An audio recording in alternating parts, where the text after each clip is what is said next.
Every time I teach beginners calligraphy in my free course, there's this question that starts to come up around the end when people start feeling really comfortable with their calligraphy skills, and that is, what paper should I use for actual projects? Like, yes, tracing paper and marker paper are great for practice, but you're not about to hand someone a finished, beautiful quote or finished project on a piece of flimsy tracing paper. So let's talk about the paper you want for practice versus the paper you want for good copy projects. When you're practicing calligraphy, the main two things you need to think about are A, smooth paper, and B, guidelines.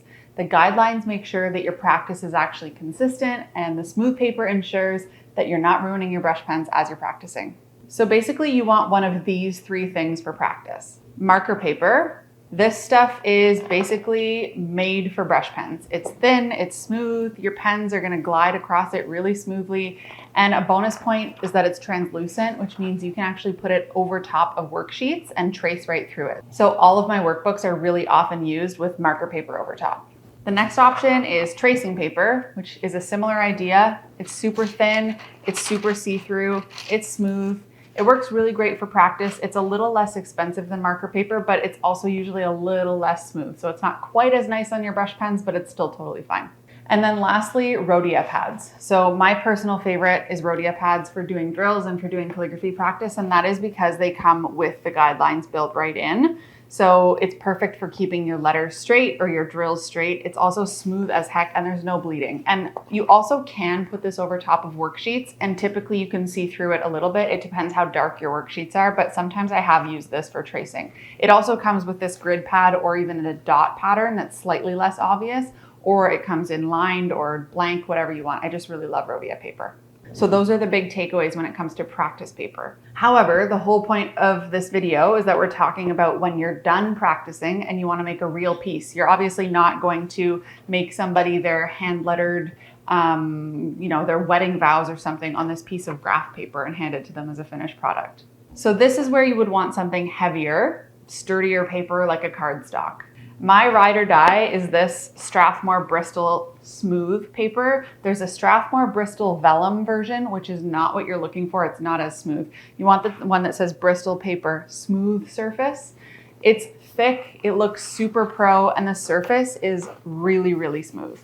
Honestly though, this is my ride or die, but you can find a lot of different cardstock options. The most important thing you're looking for is that it's smooth and it doesn't bleed. Important note though, most final project type papers like cardstocks are not designed with brush pens in mind. They're thicker and they're sometimes a little more textured, and sometimes you don't get a choice in paper types. If you're doing a specific project and you have to use a specific paper, or if someone hires you for something and they're giving you the paper, you just use whatever paper you need to write on for the project.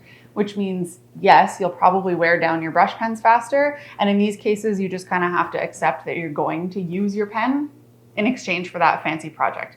And I always kind of say, like, use your tools or lose them, like it's not, if you're going to use it for a project and make something beautiful, then why do you feel bad about ruining your pen? At the same time though, I will say if you're using a paper that really doesn't work well with brush pens, like if it's something super textured, you can also use faux calligraphy. If you've never done faux calligraphy before, I'm going to link to a video here because I have all sorts of information on that.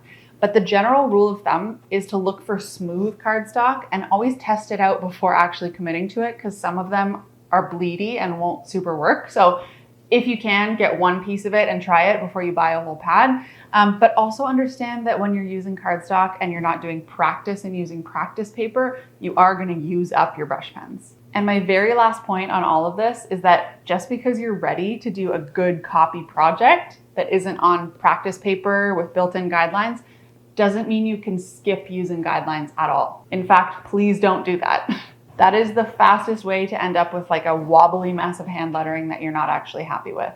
You still need guidelines, you just have to get them onto your paper differently instead of just using a graph paper. You can use a light pad, you can draw in pencil lines, you can do whatever works, but make sure you're still using guidelines. And actually on that note, I have a whole video showing you exactly how to do that. It's actually called 5 Hacks for Straight Lettering, and it'll show you all the tricks in the game for getting guidelines onto your good copy paper without actually wrecking them or having to go through a ton of steps to make it work. I'm gonna link to that video next so you can jump right into it if you wanted to see those 5 hacks. But in general, if you're looking for any help on supplies and what to use in modern calligraphy, or even in just general artsy things that are sort of parallel to that world, I have a full supplies guide that's completely free, and you can go and download it, and it links you to everything that I recommend and that I use frequently in my business. So I'm gonna put that in the links down below, but yeah, I'm gonna link you to the next video, and I hope to see you over there.